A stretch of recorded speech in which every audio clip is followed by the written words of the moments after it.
How to fight bullying. Bullying has become a life-threatening and dangerous problem.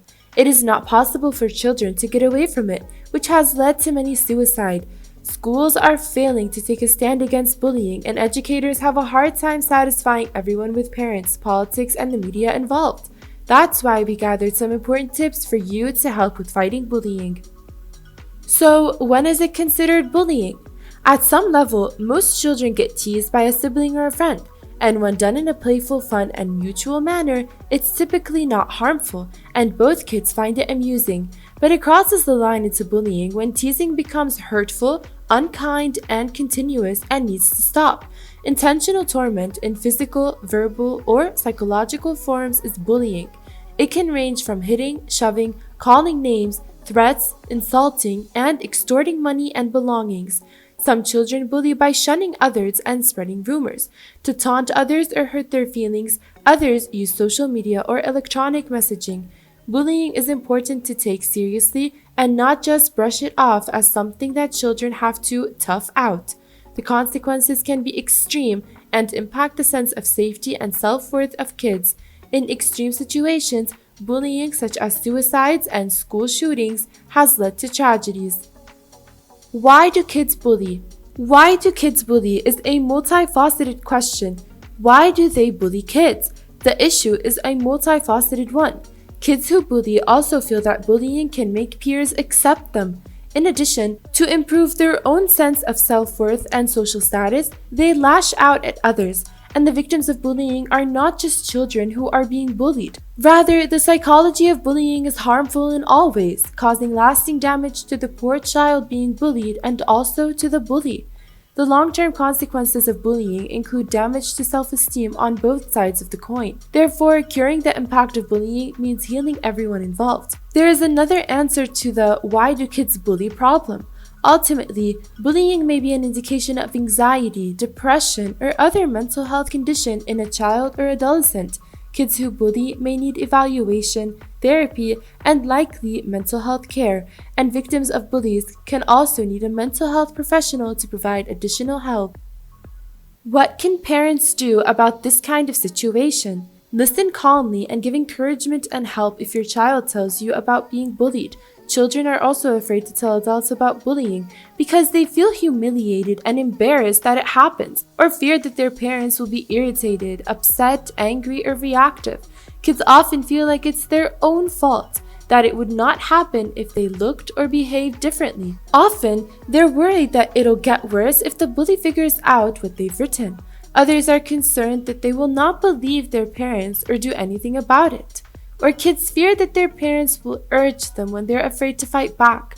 Praise your child for doing the right thing by discussing it with you. Remind your child that a lot of people are not alone when they get bullied at some point.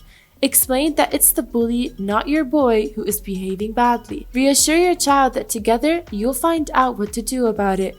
Most kids and teens say in polls that bullying occurs at school. Let the problem be known to someone at school, the principal, the school nurse, or a counselor or teacher. They will also track and act to avoid further problems. Bullying may characterize a broad spectrum of circumstances, so no size-fits-all solution is available. What works in one case may not work in another one.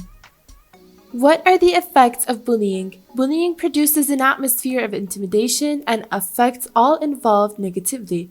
The physical, mental, academic, and social well-being of a person can be seriously impaired by being bullied. Many bullying sufferers lack confidence, feel bad about themselves, have few friends, and spend a lot of time alone. Bullying is a very traumatic ordeal, one that is difficult for many people to talk about. Continuously, those being bullied wonder, "Why me?" They may feel humiliated and ashamed that they are not standing up to the bully and coping with what is going on with them. Bullying can have devastating effects on a person, which can last into adulthood. At its worst, bullying has driven children and young people to self-harm and even suicide. Now, how can you fight bullying? Number 1, ignore the bully. The most efficient approach to bullying is always to not respond when someone says or does something hurtful. The majority of bullies look for a reaction. They want to get angry or cry at the goal. It also persists and can even intensify if your child has an emotional reaction to bullying. Conversely, the bully will finally move on if your child continues walking with his head kept high anytime someone engages in name-calling or some other form of bullying. They will lose interest in attacking once they realize they won't get an answer from your kid. Number 2. Tell an adult about the bully. Telling anyone may sound frightening, but telling them will not only get you help, it will make you feel less frightened. You must urgently talk with a trusted adult if you are being physically bullied and are in danger. And if you can't go to your parents, find a trusted counselor or school psychologist for advice from a teacher. Ask anyone else if you've told an adult before and they haven't done anything about it. Tell them exactly what the bullying happened, who did it, where and when it happened, how long it's been going on for you, and how it's going to make you feel. Tell them what they are going to do to help avoid bullying when you tell your teacher, guidance counselor, or school psychologist. It is their job to help keep you safe. Most adults really care about bullying and will do everything they can to help you. Keep telling until someone does help you. Number 3. Tell the bully to stop. Sometimes, bullies do not expect anyone to stand up to them. They often, in reality, target children they think they can bully. As a consequence, it can be very helpful to tell a bully to quit in a clear and confident voice. Actually, bullies also focus on finding a target who won't say anything at all. But if your child makes sure that the bully knows that they should not walk all over them, it is more likely that the bully will stop what they are doing. Number 4. Build an alliance with powerful peers. Sometimes bullies are bold enough to carry out their business on their own, but they also run in packs. If you want to negotiate with bullies without the use of physical aggression, this is inevitable sometimes, then the best way is to get on the good side of those who have some form of power, not a figure of authority like a teacher, but more like a common student or a colleague who has a neutral role.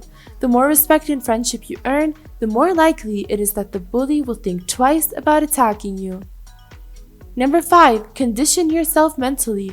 Mental preparations are necessary for everything in life, particularly when you're backed up into a corner and the pressure rises. You need to know how to quickly and easily deal with these types of circumstances. By reading books about people that have achieved against the odds in theory, you will be mentally trained. It would benefit immensely to take up a difficult sport because 90% of the hard work, discipline, pain, and determination are mental. Going through this will carry your mental stamina to the next level.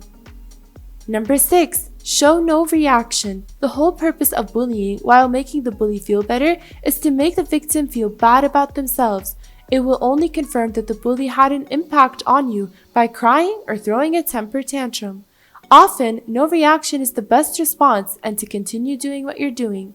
This lets the bully know that there is no emotional impact on their taunts, so they can just give up their efforts. They can just try harder, however, in which case you may need a backup plan. Number 7. Hold the anger.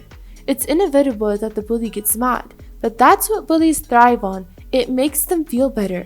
Practice not responding by weeping or looking red or furious. It takes a lot of practice, but it's a valuable skill to stay off the radar of a bully. Children often find it beneficial to practice cool-down methods like counting to 10, writing down their angry sentences, taking deep breaths, or walking away. The best thing to do often is to teach children to keep their faces calm until they are free of threat.